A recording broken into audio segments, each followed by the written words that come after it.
विरोधात भाजपाचे लोक मतदानाआधीच नागरिकांच्या बोटाला शाई लावताय असं उद्धव ठाकरे म्हणाले। तर मतदान केंद्राबाहेर शाई आलीच कशी असा सवाल उद्धव ठाकरे यांनी केला। निवडणूक आयोगाकडे या संदर्भात तक्रार केल्याचं ठाकरेंनी सांगितलं। 50 खोके आता फुटलेले आहेत आणि सगळीकडे त्याचं वाटप होतंय। मात्र काही ठिकाणी अशा तक्रारी आल्यात ज्या तक्रारी आम्ही निवडणूक आयोगाकडे गेलेल्या आहेत की ज्या वस्त्यांमधनं मतदान होण्याची शक्यता भाजपला कमी वाटते तिथल्या काही लोकांना आधीच ते बोटाला शाई लावतायत। म्हणजे ही शाई बाहेर आली कशी तो एक निवडणूक आयोगाकडे आम्ही प्रश्न उपस्थित केलेला आहे।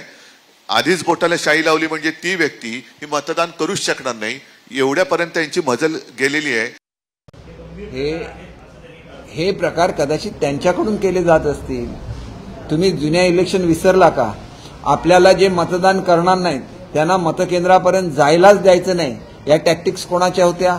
आमच्या होत्या का? मग त्या टॅक्टिक्स कोण खेळलं गेलं याचा सुद्धा विचार करा ना।